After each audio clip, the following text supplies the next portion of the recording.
Hi everybody, welcome back. So this is part 2, reading from the Kolbrin Bible about the Destroyer, also known as Nibiru, Planet X, Wormwood.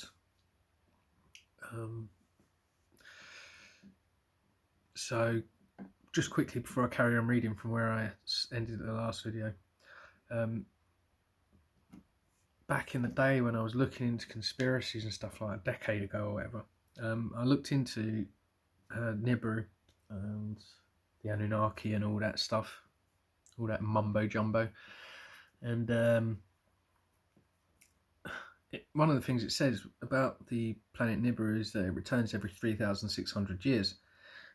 Now, if it's due to come within the next century or so, then that would mean that last time it came was about 3,500 years ago, which would actually tie in with all this being in Egypt, and around the time that Moses led the people out of captivity. That would have been about 3,500 years ago. So yeah, it kind of makes sense. It's on that kind of size of a cycle. Anyway, less of my talk and more of the reading. So, the darkness was not clean blackness of night, but a thick darkness in which the breath of men was stopped in their throats. Men gasped in a hot cloud of vapour which enveloped all the land and snuffed out all lamps and fires. Men were benumbed and lay moaning in their beds. None spoke to another or took food, for they were overwhelmed with despair. Ships were sucked away from their moorings and destroyed in great whirlpools. It was a time of undoing. The earth turned over as clay spun on a potter's wheel. The whole land was filled with an uproar from the thunder and the destroyer overhead and the cry of the people. There, as a sound of moaning and lamentation on every side, the earth spewed up its dead. Corpses were cast up out of the resting places, and then the embalmed were revealed to the sight of all men. Pregnant women miscarried, and the seed of men was stopped. The craftsman left his task undone, the potter abandoned his wheel, and the carpenter his tools, and they departed to dwell in the marshes. All crafts were neglected, and the slaves lured the craftsmen away. The dues of Pharaoh could not be collected, for there was neither wheat nor barley, goose nor fish. The rights of Pharaoh could not be enforced. The fields of grain and the pastures were destroyed. The highborn and the lowly prayed together that he might come to an end, and the turmoil and thundering ceased to be upon their ears. Terror was the companion of men by day, and horror their companion by night. Men lost their senses, became mad. They were distracted by frightfulness. On the great night of the destroyer's wrath, when its terror was at its height, there was a hail of rocks, and the earth heaved as pain rent her bowels. Gates, columns, and walls were consumed by fire, and the statues of gods were overthrown and broken. People fled outside their dwellings in fear and were slain by the hail. Those who took shelter from the hail were swallowed when the earth split open. This split could have been the ring of fire, I suppose, maybe. The habitations of men collapsed upon those inside, and there was panic on every hand. But the slaves who lived in huts in the reedlands at the place of pits were spared. The land burnt like tinder. A man watched upon his rooftops, and the heavens hurled wrath upon him, and he died. The land writhed under the wrath of the destroyer, and groaned with the agony of Egypt. It took itself and the temples and palaces of nobles, and was thrown down from the foundations. The highborn ones perished in the midst of the ruins, and all the strength of the land was stricken. Even the great one, the firstborn of Pharaoh, died, with the highborn in the midst of terror and the falling stones. The children of princes were cast out into the streets, and those who were not cast out died within their abodes. There were 9 days of darkness and upheaval. while a tempest raged such as never had been known before. When it passed away, brother buried brother throughout the land. Men rose up against those in authority and fled from the cities to dwell in tents in the outlands. Egypt lacked great men to deal with the times. The people were weak and from fear bestowed gold, silver, lapis, lazuli, turquoise, and copper upon the slaves. To their priests they gave chalices, urns, and ornaments. Pharaoh alone remained calm and strong in the midst of confusion. The people turned to wickedness in their weakness and despair. Harlots walked through the streets unashamed. Women paraded their limbs and flaunted their womanly charms. Highborn women were in rags, and the virtuous were mocked. The slaves spared by the destroyer left the accursed land forthwith. Their multitude moved in the gloom of a half-dawn, and their mantle of fine swirling grey ash, leaving the burnt fields and shattered cities behind them. Many Egyptians attached themselves to the host, for the one who was great led them forth, a prince of the inner courtyard. Fire mounted up on high, and its burning left with the enemies of Egypt. It rose up from the ground as a fountain, and hung as a curtain in the sky. In 7 days, by a remoir, the accursed ones journeyed to the waters. They crossed the heaving wilderness while the hills melted around them. Above, the skies were torn with lightning. They were sped by terror, but their feet became entangled in the land, and the wilderness shut them in. They knew not the way, for no sign was constant before them. They turned before Nashari and stopped at the Shoketh, the place of the quarries.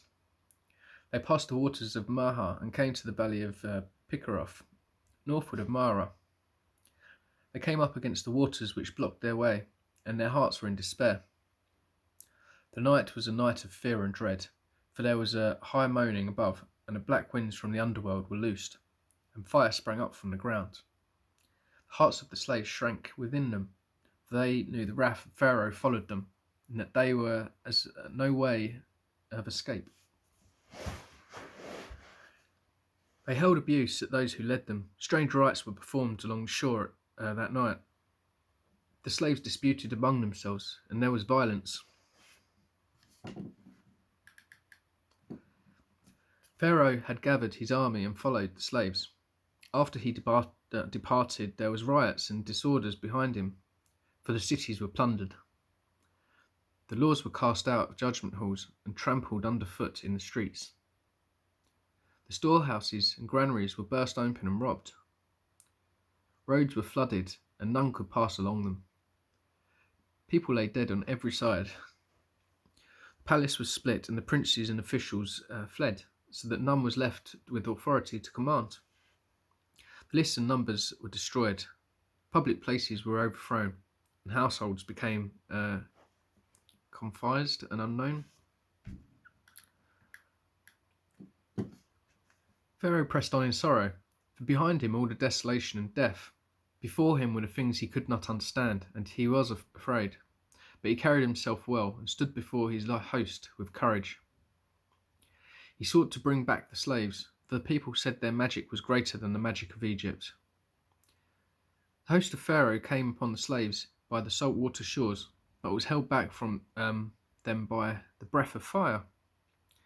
The great cloud was spread over the hosts, and it darkened the sky. None could see except for the fiery glow and the unceasing lightnings which rent out, covering cloud overhead. A whirlwind arose in the east and swept over the encamped hosts. A gale raged at night, and in the red twilight dawn, there was a movement of the earth. The waters receded, and the seashores were rolled back on themselves. There was a strange silence, and men in the gloom. It was seen that the waters had parted, leaving a passage between. The land had risen, but it was disturbed and trembled. The way was not straight or clear. The waters about were as if spun within a bowl, and swampland alone remained undisturbed. From the horn of the destroyer came the high shrilling noise which stopped the ears of men.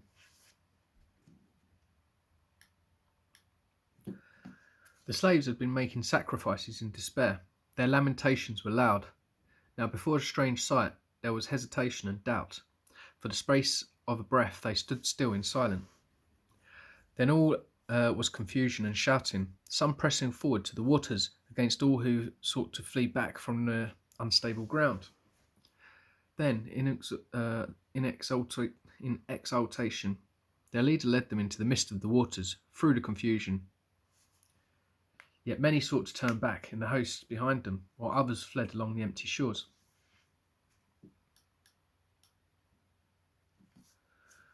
All became still over the sea and upon the shore, but behind, the earth shook and boulders split with great noise. The wrath of heaven was removed to a distance and stood upwards of the two hosts. Still the host of Pharaoh held its ranks, firm in resolve before the strange and awful happenings, and undaunted by the fury which raged by their side. Stem faces were lit darkly by the fiery curtain. Then the fury departed and there was silence. Stillness spread over the land, while the host of Pharaoh stood without movement in the red glow. Then, with a shout, the captains went forward, and the host rose up behind them. The curtain of fire had rolled up into a dark billowing cloud, which had spread out as a canopy. There was a stirring of waters, but they followed the evildoers past the place of the great whirlpool. The passage was confused in the midst of the waters, and the ground beneath unstable. Here in the midst of tumult of waters, Pharaoh fought against the hindmost of the slaves and prevailed over them, but there was a great slaughter amid the land, the swamp and water. The slaves cried out in despair, but their cries were unheeded. Their possessions were scattered behind them as they fled, so that the way was easier for them than for those who followed. Then the stillness was broken by a mighty roar, and through the rolling pillars of cloud, the wrath of the destroyer descended upon the hosts. The heavens roared as with 1,000 thunders, and bowels of the earth were sundered, and the earth shrieked its agony. The cliffs were torn away and cast down, the dry ground fell beneath the waters, and the great waves broke upon the shore, sweeping the rocks from seaward. The great surge of rocks and waters overwhelmed the chariots of the Egyptians who went before the footmen. The chariot of the Pharaoh was hurled into the air as if by a mighty hand, and was crushed in the midst of the rolling waters. Tidings of disaster came back when Rageb, son of Thomat, who hastened on ahead of the terrified survivors because of his burning, he brought reports unto the people that the host had been destroyed by a blast and deluge. The captains had gone, strong men had fallen, and none remained to command. Therefore the people revolted because of the calamities which had befallen them. Cowards slunk from their lairs and came forth boldly to assume the high places of their dead. Comely and noble women, their protectors gone, there were their prey. Of the slaves, the greater number had perished before the host of Pharaoh. The broken land lay helpless, and invaders came out in the gloom like carrion. The strange people came up against Egypt, and none stood to fight, for strength and courage were gone. The invaders, led by Alcanan, came up out of the land of gods, because of the wrath of heaven which had laid their land waste. There, too, had been a plague of reptiles and ants, signs and omens, with an earthquake there.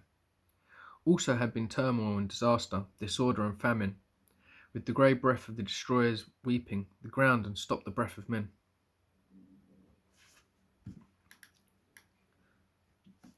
Anshura gathered together the remnants of his fighting men and the fighting men who were left in Egypt, and set forth to meet the children of darkness who came out of the eastern mountains by way of the wilderness, by the way of Yephnebis.